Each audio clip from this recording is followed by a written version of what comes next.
Hey everyone, कैसे हैं आप सब। वेलकम टू द शिक्षा जोन। देखिए, आज की वीडियो में मैं आप लोगों के साथ में डिस्कस करने वाली हूँ। अगर आप लोगों ने डीएलएड कर रखा है या फिर अगर आप लोगों ने बीएड कर रखा है और अगर आप लोग गवर्नमेंट स्कूल में टीचर बनना चाहते हैं सेंट्रल लेवल पर, तो आप लोग कौन कौन से एग्जाम देंगे और कौन सा एग्जाम आप देके और गवर्नमेंट टीचर बन सकते हैं। तो देखिए, अगर मैं बात करूं सेंट्रल लेवल पर टीचर बनने के लिए, तो देखिए सेंट्रल लेवल पर टीचर बनने के लिए आप लोगों को सबसे पहले जो पेपर देना होता है वो देना होता है सीटेट का पेपर, जो मैंने खुद ने भी दिया है। अब ये सीटेट का पेपर क्या होता है, इसका नोटिफिकेशन कब आएगा, क्योंकि इस बार का नोटिफिकेशन अभी तक हमारे सामने नहीं आया है। सीटेट का पेपर क्या है, उसके लिए क्या सिलेबस होता है, हम लोगों को क्या पढ़ना होता है उसके लिए, उसमें नेगेटिव मार्किंग होती है नहीं होती है, किस तरीके से होता है, पेपर 1, पेपर 2, टीजीटी, पीजीटी, इन सब की जो भी इससे रिगार्डिंग जितनी भी इंफॉर्मेशन है वो सारी की सारी एक छोटी सी वीडियो में देने वाली हूँ। वो वीडियो को एंड तक देखिएगा तो जितने भी सीटेट को लेकर आप लोगों के डाउट्स है वो सारे के सारे क्लियर हो जाएंगे।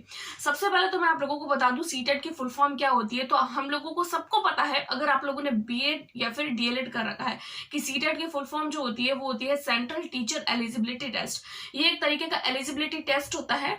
अगर आप इस पेपर को देते हैं और इसके अंदर अगर आप इस पेपर को देने के बाद में क्वालिफाई अगर आप इस पेपर को कर जाते हैं, क्वालिफाई करने के लिए हम लोगों को ये 90 मार्क लाने होते हैं, यानी कि 150 मार्क का ये पेपर होता है और 90 मार्क हम लोगों को लाने होते हैं। अगर आप लोग 90 मार्क लाते हैं तो आप इस एग्जाम को क्लियर कर लेते हैं। उसके बाद में हम लोगों को क्या करना होता है, उसके बाद में जब भी कोई केवीएस, एनवीएस या फिर सैनिक स्कूल या फिर इस तरीके की कोई सेंट्रल के लिए जो वैकेंसीज होती है वो आती है, उसके बाद में हम उस एग्जाम के लिए एलिजिबल हो पाते हैं। तो ये सीटेट का पेपर होता किस तरीके से, तो देखिए इसमें कोई नेगेटिव मार्किंग नहीं होती है। दो तरीके से ये पेपर होता है, एक होता है पेपर 1 और दूसरा होता है पेपर 2। पेपर 1 वो कैंडिडेट देते हैं जो फर्स्ट क्लास से लेकर 5th क्लास के लिए टीचर बनना चाहते हैं, और पेपर 2 वो कैंडिडेट देते हैं जो 6th क्लास से लेकर 8th क्लास तक के टीचर बनना चाहते हैं। तो इस तरीके से पेपर 1, पेपर 2 देने होते हैं। और पेपर 1 वो कैंडिडेट देते हैं जिन्होंने डीएलएड कर रखा है और पेपर 2 वो कैंडिडेट देते हैं जिन्होंने बीएड कर रखा है। और अगर आप लोगों ने डीएलएड के साथ साथ में ग्रेजुएशन भी कर रखा है तो भी आप लोग पेपर 2 दे सकते हैं। देखिए, 1st से लेकर 5th क्लास के टीचर बनने के लिए तो हम लोगों को पता है कि कोई सब्जेक्ट स्पेसिफिक इसमें कुछ भी नहीं होता है, लेकिन 6th to 8 के लिए हमारे लिए सब्जेक्ट स्पेशलिटी हो जाती है। जैसे कि अगर आप लोगों ने ग्रेजुएशन साइंस सब्जेक्ट में किया है तो आप लोगों को साइंस मैथ सब्जेक्ट का पेपर देना होता है, और अगर आप लोगों ने आर्ट्स सब्जेक्ट या फिर अगर आप लोगों का कॉमर्स सब्जेक्ट है तो आप लोगों को एसएसटी लेना होता है। उसके बाद में हम बात करें इसके पेपर पैटर्न की कि इसका किस तरीके से पैटर्न होता है, इसमें क्या क्या सब्जेक्ट्स पूछे जाते हैं। तो देखिए, पेपर 1 में भी 5 सब्जेक्ट होते हैं, पेपर 2 में भी 5 सब्जेक्ट होते हैं। सबसे पहले हम बात करते हैं पेपर 1 की। तो देखिए, पेपर 1 जो होता है उसके अंदर 5 सब्जेक्ट आते हैं। 5 सब्जेक्ट का मतलब है, सबसे पहले आप लोगों को पूछा जाता है साइकोलॉजी, उसके बाद में हिंदी इंग्लिश यानी कि मैं लैंग्वेज की बात कर रही हूँ। आप कोई भी लैंग्वेज चूज कर सकते हैं, मैं जनरली हिंदी और इंग्लिश की बात कर रही हूँ क्योंकि मेरा भी हिंदी इंग्लिश था तो मुझे उसके बारे में ज्यादा पता है, इसीलिए मैं आप लोगों के साथ में हिंदी इंग्लिश के बारे में बताऊंगी। सबसे पहले साइकोलॉजी, फिर हिंदी सब्जेक्ट, उसके बाद में इंग्लिश, उसके बाद में मैथ्स और ईवीएस। ये 5 सब्जेक्ट हम लोगों से पूछे जाते हैं। 5 सब्जेक्ट होते हैं, हर जो पोर्शन होता है वो 30 मार्क का होता है, 5 सब्जेक्ट मिला के जो होता है वो 150 मार्क के हो जाते हैं। लैंग्वेज की बात करें तो आप लोग लैंग्वेज कोई भी चूज कर सकते हैं। फर्स्ट लैंग्वेज वही चूज करनी होती है जो हमारी बहुत ज्यादा अच्छी होती है। जनरली कैंडिडेट जो होता है वो Hindi as a language first use करता है, और सेकंड लैंग्वेज आप इंग्लिश, संस्कृत, उर्दू, गुजराती, पंजाबी, जो भी आप लोगों को अच्छी लगती है, किसी भी स्टेट से आप लोग हैं, आपको जो लैंग्वेज पसंद आती है वो आप ले सकते हैं। उसके बाद में हम लोग बात करें साइकोलॉजी की, तो देखिए साइकोलॉजी जो होता है वो हमारा सबसे फर्स्ट पूछा जाता है, यानी फर्स्ट जो जब हम पेपर देते हैं तो फर्स्ट जो क्वेश्चन होते हैं वो हमारे साइकोलॉजी के होते हैं। तो 30 मार्क की साइकोलॉजी आती है, ह्यूमन साइकोलॉजी, और बच्चों से रिगार्डिंग जितनी भी साइकोलॉजी होती है, बच्चों से रिलेटेड जो क्वेश्चन होते हैं वो पूछे जाते हैं। उसके बाद में लैंग्वेज में हम लोगों से पूछे जाते हैं पैसेज, हिंदी इंग्लिश दोनों के 2-2 पैसेज आते हैं। उसके बाद में मैथ्स और ईवीएस। अब इसके लिए पढ़ना क्या होता है, तो देखिए अगर आप लोग 1st से लेकर 5th क्लास के टीचर बनना चाहते हैं तो ऑब्वियसली हम लोगों को पढ़नी है एनसीईआरटी 1st क्लास से लेकर 5th क्लास तक की। देखिए, पहले हम ये मानते थे कि हम लोग अगर 1st से लेकर 5th क्लास तक के एनसीईआरटी पढ़ेंगे तो हम पेपर 1 को क्वालिफाई कर जाएंगे, लेकिन इस बार जो सीटेट का पेपर हुआ था 20 अगस्त का, जो पेपर हम लोगों ने दिया था, उस पेपर को देने के बाद में मैंने जहां तक एनालाइज किया है कि अगर आप लोग सिर्फ और सिर्फ सिर्फ 5th क्लास तक का कोर्स पूरा करते हैं तो आई थिंक आप उस पेपर को क्वालिफाई नहीं कर पाएंगे, क्योंकि 20 अगस्त वाला पेपर जो था वो अपने नॉर्मल लेवल से थोड़ा सा हाई था। तो हम लोगों को 6th 7 जैसे कि अगर हम लोग ईवीएस पढ़ रहे हैं तो हम लोगों को कुछ कुछ टॉपिक 6th क्लास के भी लेने हैं, कुछ कुछ टॉपिक 7th क्लास के भी लेने हैं। वो जब हम सिलेबस देखते हैं तो हमें अपने आप समझ आ जाता है, या फिर जब हम प्रीवियस ईयर क्वेश्चन देखते हैं तो हमें सब चीजें अपने आप समझ आ जाती है। उसके बाद में मैं बात करूं पेपर 2 की, तो देखिए पेपर 2 में भी सिमिलर यही सब्जेक्ट होते हैं, 5 सब्जेक्ट पूछे जाते हैं, बस थोड़ा बहुत चेंज होता है। इसमें भी फर्स्ट हमारे पास में साइकोलॉजी आती है और उसके बाद में हिंदी इंग्लिश यानी कि 2 लैंग्वेज होती है। एक अगर आप लोगों ने बीएससी कर रखा है तो फिर आप लोगों को साइंस मैथ्स देना होता है, और अगर आप लोगों ने बीए या फिर बीकॉम कर रखा है तो आप लोगों को एसएसटी लेना होता है, जिसमें सिर्फ 60 मार्क की एसएसटी होती है। तो इस तरीके से ये सब्जेक्ट डिवाइड होते हैं।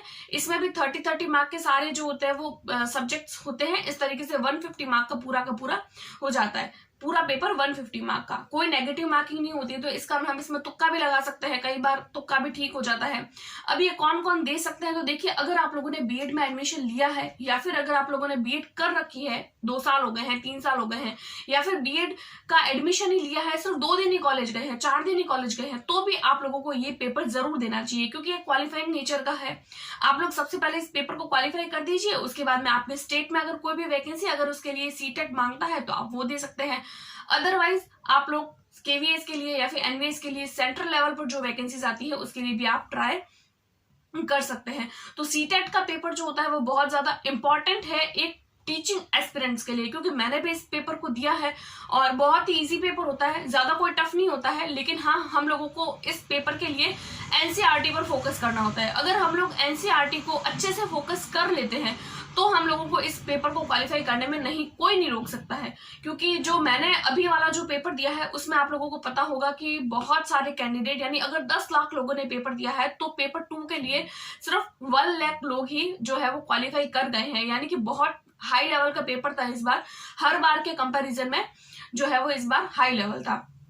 उसके बाद में हम बात करें कि पेपर को देने के बाद में हम लोगों को एक सर्टिफिकेट मिलता है सीटेट का, और वो सर्टिफिकेट जो होता है वो हमारा लाइफ टाइम काम आता है। पहले ऐसा था कुछ साल पहले कि वो पेपर जो सर्टिफिकेट हमारा होता था वो सिर्फ 7 साल के लिए वैलिड होता था। उसके बाद में कुछ रूल्स चेंज कर दिए गए, अपडेट कर दिया गया और उसको लाइफ टाइम क्वालिफाई कर दिया गया। यानी कि लाइफ टाइम यानी आप लोगों को सिर्फ एक बार पेपर देना है, एक बार पेपर देने के बाद में आप लोगों के वो सर्टिफिकेट लाइफ टाइम चलेगा। अब आपको फिर से सीटेट देने की जरूरत नहीं है। बट कुछ कुछ कैंडिडेट्स ऐसे होते हैं जो अपने मार्क को इंक्रीज करने के लिए या फिर किसी और भी रीजन से वो फिर से एग्जाम जो है वो देते रहते हैं। तो फिर एक बारी पेपर देने की जरूरत है। एक बारी में भी अगर आप लोग अच्छे से प्रिपेयर कर लेते हो तो आप लोगों को बार बार पेपर देने की जरूरत नहीं है। क्योंकि अगर आप लोग 90 नंबर ला रहे हैं तो भी आप क्वालिफाई हैं, 150 में से 130 ला रहे हैं, 140 ला रहे हैं, 145 भी ला रहे हैं तो भी आप क्वालिफाई हैं। ऐसा नहीं है कि गवर्नमेंट जॉब के लिए हम प्रिपेयर कर रहे हैं तो उसमें भी जो है वो हमारे मार्क काउंट होंगे। तो काउंट जैसी इसमें बात कुछ नहीं होती, क्योंकि इसका कोई रेशियो नहीं होता है। सिर्फ एलिजिबल होने चाहिए हम इस पेपर के लिए, तो सिर्फ एलिजिबिलिटी टेस्ट है। उसके बाद में हम देखें कि हमारा अब नेक्स्ट सीटेट कब होगा। तो देखिए नेक्स्ट सीटेट को लेकर अभी तक तो हमारे पास में कोई ऑफिशियल न्यूज नहीं है, लेकिन हम लोगों को पता है कि जब जब ये पेपर ऑफलाइन होता है तब तब साल में 2 बार होता है। एक बार पेपर अगस्त में हो गया था तो अब चांस है कि ये पेपर हमारा दिसंबर में होगा। लेकिन अब आज जो है वो अक्टूबर का लास्ट डे है, कल से नवंबर लग जाएगा। अब नवंबर की स्टार्टिंग में यानी फर्स्ट वीक में अगर इसका नोटिफिकेशन आता है तो पेपर हो सकता है दिसंबर में हो। अगर फर्स्ट वीक में इसका नोटिफिकेशन नहीं आता है तो पेपर हो सकता है जनवरी में भी हो सकता है। तो दिसंबर और जनवरी के बीच में कभी भी पेपर हो सकता है। तो अगर आप लोगों ने बीएड किया है तो आप लोगों को जरूर ये पेपर देना चाहिए, क्योंकि बहुत ही ज्यादा बेनिफिशियल है। मैंने भी दिया है इसीलिए आप लोगों को बार बार बोल रही हूँ। और आसान है, अगर एनसीईआरटी पे फोकस करते हो, एज अ प्रीवियस ईयर आप लोग टेस्ट सीरीज लगाते हो, प्रीवियस ईयर ही आप लोगों को टेस्ट सीरीज लगानी है और कोई आप लोगों को इसके लिए बुक परचेज करने की या कुछ भी करने की जरूरत नहीं है। अगर आप लोग प्रीवियस ईयर करते हैं, एनसीईआरटी करते हैं, तो आप लोग इस पेपर को बहुत ही आसानी से क्वालिफाई कर जाते हैं। तो आई होप सो आप लोगों को सीटेट को लेकर जितने भी डाउट्स हुए होंगे वो सारे क्लियर हो गए होंगे। इसके अलावा अगर आप लोगों के और भी कोई डाउट है तो आप मुझे कमेंट कर सकते हैं, मैं हो सकेगा तो उसका आंसर करने की जरूर कोशिश करूंगी। अदरवाइज आप लोगों को एक छोटी सी वीडियो बनाकर आप लोगों को इन्फॉर्मेशन जरूर दे दूंगी। आई होप सो आपको वीडियो पसंद आई होगी। मिलते हैं नेक्स्ट वीडियो में। Thanks for watching.